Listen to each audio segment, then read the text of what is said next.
we are going to transition now. We did our trades, and every episode, we're going to attempt to do like a team breakdown, talk about them in the present, the future, things they've done. It's just, there's 30 teams, we can do it. And with the offseason, they'll be coming up, there's a lot of opportunities.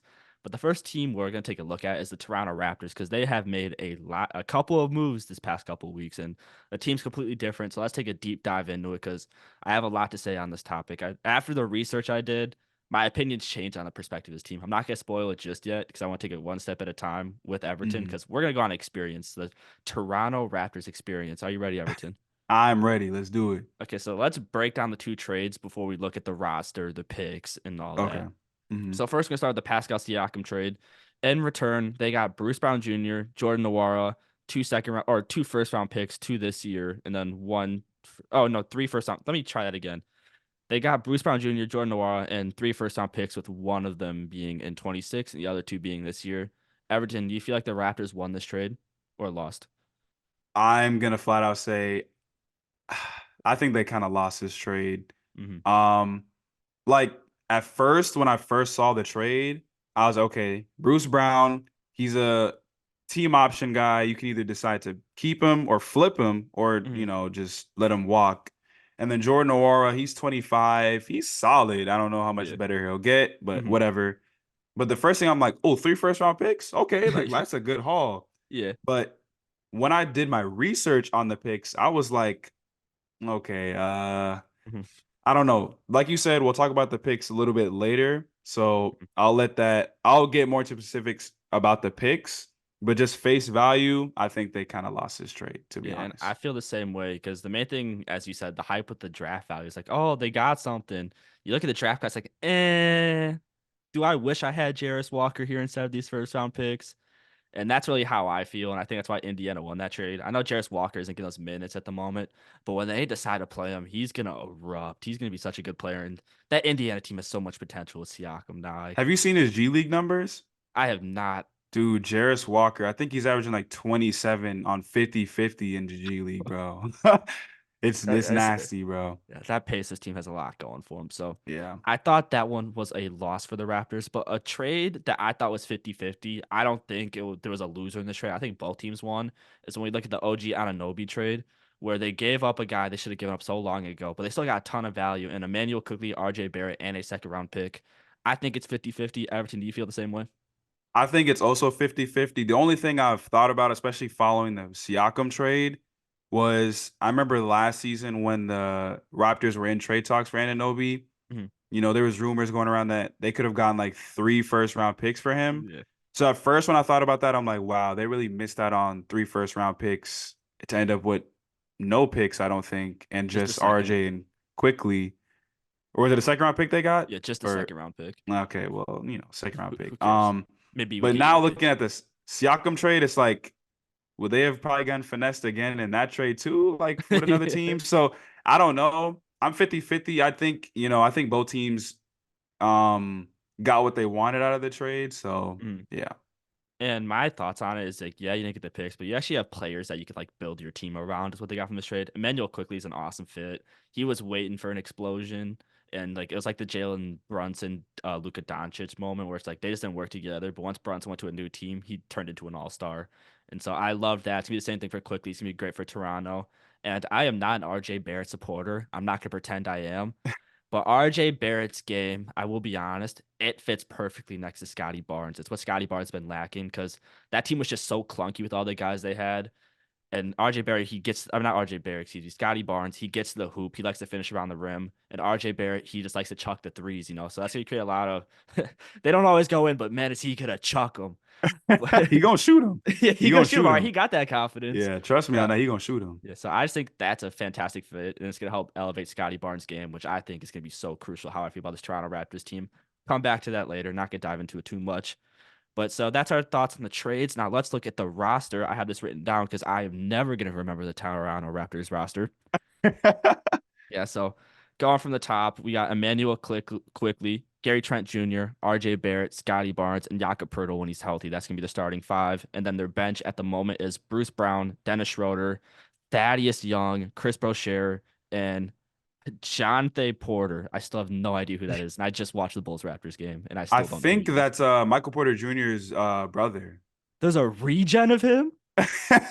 He might be his older brother at that, I think. That's nuts. Yeah, I But know. yeah, so I'm gonna give you my thoughts on this roster. I think the starting lineup it's solid. It's not great, but you have stuff to work with. But man, that bench is boof. It actually stinks. It's so bad. Yeah, I agree. The starting lineup is solid. Like, I think, quickly he's young. I don't Mm-hmm. know if he'll ever become, what? I'm not gonna say that. He might become an all-star level point guard. Who knows? Mm-hmm. Um, RJ, the games he's played with the Raptors, he actually hasn't looked too bad. I think Mm-hmm. like maybe the change of scenery was really like something he He needed. went back home. Exactly. And maybe playing next to Scotty Barnes versus Julius Randle makes a plus for him. Yeah, I'm not gonna absolutely. talk too much about Julius Randle, but Jesus. Anyways, um, and then Scotty Barnes, I think, like Scotty is tough, bro. Like He's so he is, awesome. and I know you mentioned he gets to the rim a lot, but also he shoots the three ball pretty solid now too, which Okay, is that's good. it expands his game so much more. Mm-hmm. Jakob, I mean, he's a solid big. I'm not Yeah. gonna diss Jakob. He's just a solid big. He's not a bad passer either for Mm-mm. big, so not too bad. Gary Trent, I don't know what happened to Gary Trent. Like I remember like 2 years ago, he kind of like was averaging like I think like 17, 18 points per game. And it was like, oh my Yeah. God, Gary Trent, like what is he gonna be in the league? And now it's kind Uh-huh. of like it's Gary Trent, Gary you Trent. know? Yeah. And then the bench, like, Stinks. yeah, like Bruce Brown is good. I actually like Bruce Yeah. Brown. Not, I could see them starting him over Gary Trent. I don't know what they Mm-hmm. decide to do going forward. Um, Dennis Schroeder, Yeah, it's Dennis Schroeder. Chris Boucher is the last guy from that championship team, but he's just kind of like solid. It's Chris Boucher. I'm gonna say about all Yeah, the bench like, players. It's Jordan Thaddeus Nwora. Young. Dude, Thaddeus Young played 30 minutes the other day. I was like, Bro, man, our Raptors fans down bad. Thaddeus Young, sometimes I'd be forgetting he's still on that team until I play 2K My League and he retires after the first season. I'm like, oh, he's still on that team. You're right. That's Like, bro. hilarious. And who else? Oh, Jonathan Porter. yeah. Again, I just know him for being Michael Porter Jr.'s like brother. I don't Yeah. really know how good of a player he is like that, Mhm. but And then whatever. Grady Dick. Yo, Grady Dick, bro. Dude, he was nice in Kansas, but man, has he been bad. It's too early, but for you to be the guy that like was supposed to be the shooter of the Yeah. draft, Uh, dude, what's going on? yeah, you ain't shooting. Like it's been bad, bro. Yeah. Like Yeah, cause like Corey Kispert. I remember Corey Kispert coming out of was it Gonzaga. Gonzaga? Yeah. Yeah. Best shooter in the draft. I remember his first year, he was kind of like, whoa, isn't he supposed to be like the best shooter? Like he wasn't terrible, but it was like I don't even think he shot 40% from three. Yeah. And like for guys like him, you'd expect him come out the gate 40% from three. Hmm. But at least he was like above league average or at league average. Grady Yeah. Dick, I think, is shooting like 20 something percent from three. Like, dude, that's like Russ numbers. And I'm a Yeah. Westbrook fan, but like, Yeah. dude, what's going Yeah. on? Like, Yeah, I and don't it's know. just funny to me because Grady Dick was supposed to be the answer to Toronto's problems. It's like, man, we got all these slashes. We need someone that can shoot the ball. Grady Dick, we have been saved. No, And you have no, not been saved. not been not been saved. You got He's a young. shitload of dick. Like, like, oh my God, it's so bad. Nah, like I'm not gonna like I said, I'm not on a guy who's gonna give up on a rookie. For me, like once your rookie contract is up, I kind of know who you are, you know? Yeah, But absolutely. like so far, dude, it's like, dude, what's going on with this Yeah, guy, bro? yeah, he's rattled. Yeah, he's rattled for sure, Yeah. bro. And then, so now we're gonna dive into the next part, which should be relatively quicker. But the Raptors, they have 3 first round picks this year. They have, at the moment, things are obviously gonna change. They have picks 6, 18, and 27. And I think this is really what's gonna come down to the Raptors and how serious of a team I'm gonna take them in the future. I know the prospects aren't the best right now, but this is what you got for Siakam, and it's really gonna decide your future. 6, 18, 27. That's a starter and 2 bench players, and your bench sucks at the moment. So like you really need these guys to come in a hoop.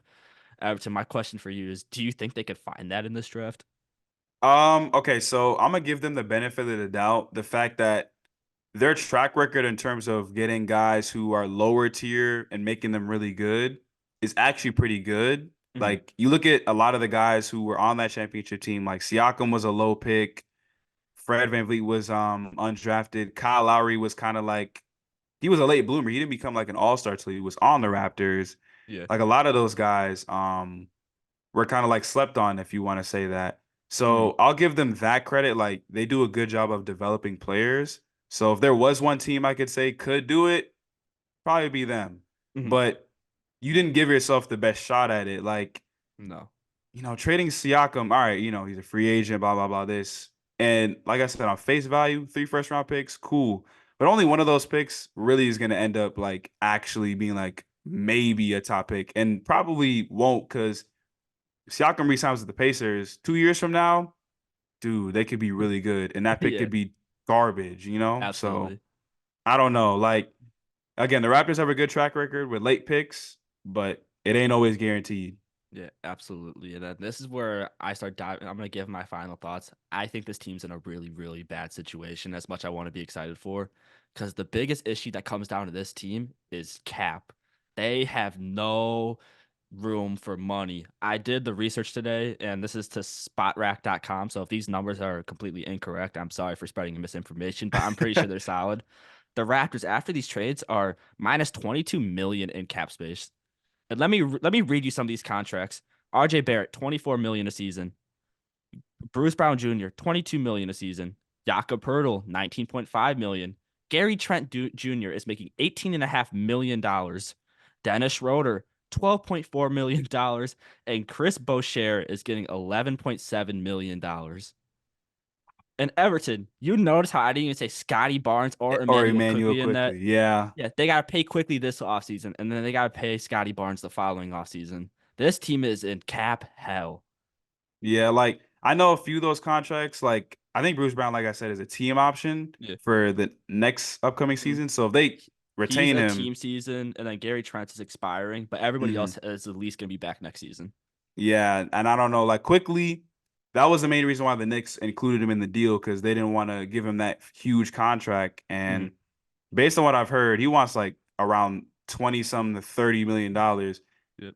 I don't know about that one. He's going to get it, though, So unfortunately. I mean, that's why the Raptors had to invest. You can't do the trade and then not sign him. That'd be ridiculous. yeah, exactly. So they're kind of in a position where you have to sign him at this point. You don't Mhm. trade OG and just let bro walk. Yeah. Um, so yeah, with that cap right there, and then the next season you have to pay Scotty, who on his current trajectory is probably gonna get big bucks. Yeah, absolutely. So I don't know. And then think about it, if they draft a guy and he ends up being good, 2 seasons after that, you got to pay him too. Yep. So it's like, yeah, I don't know. Yeah, this team, I just think they're in a terrible situation where you can't bring in anybody in free agency, maybe some veteran minimum guys, but that's really not going to change the perspective of your team. And that's why it really sucks as this draft for the Raptors, but these draft picks are going to change the trajectory of the team. So Yeah, to give my final thoughts is I'm not hopeful on the Raptors. I really want to because like I wanted them to trade these guys for so long and finally commit to the rebuild. It's just they waited too long. I think it's gonna bite them in the ass. They have two things for hope though. Well, I'm gonna give them three pluses on this one. They finally started the rebuild, which they needed to do so bad. I don't know why they waited so long. They held out, missed out some value, but at least you committed to it. So that's a plus. But the two things to make this rebuild work is one, you need to hit on these draft picks. As you said, they had a good track record with it. You can't mess up now, or else your team it's screwed. Like you're gonna be eternity of mid if you mess this up. And then they need Scotty Barnes to take an all NBA jump. He's been hooping, but if Scotty Barnes, I'm not saying he is, because I'm a Scotty Barnes fan. But let's say he peaks and this is the most you're gonna get out of Scotty Barnes, you lost. You're you screwed. lost. Yeah, you lost because he's good right now and he's good for his age. Like, Mm-hmm. that's the big kicker. Like, he's good for his age. So the hope is that he'll get even better. Mm-hmm. But I agree with your three pluses. Like, they finally did it. They did it Yeah. probably a year or two too late, if we're being honest, but at least they did it at this Yep. point. That's kind of all you can ask for. They do need to hit on those picks though, and yeah, Scotty has to get better. I mean, he's good right now, obviously, like all-star caliber, yeah, but Yep. he just gotta become all NBA caliber, Yeah. like you said. Absolutely. Yeah. And I think they gave Scotty Barnes the best possible chance to do it. Like, not to, win games with this roster, but to develop as a player. He's surrounded by shooters, so he's going to have the best opportunity to play his game. But he needs to prove that he can be all NBA at this game, or else the Raptors, like, they're screwed because, like, Yeah. they're not bringing in free agents. They got to re sign these guys, and they're relying on this draft capital. And if they don't get it, man, it's just. Oof. They're going to be like 40 and 42 for the next 8 years. And that's the worst spot to be in. As a Bulls fan, trust me, it's the Yeah. worst spot you can be in. I like for real. I'd rather be the Pistons than like the Chicago Bulls. Yeah, because at At least least you you could got try and build. exactly. Yeah. Yep. So that is our final thoughts on the Raptors.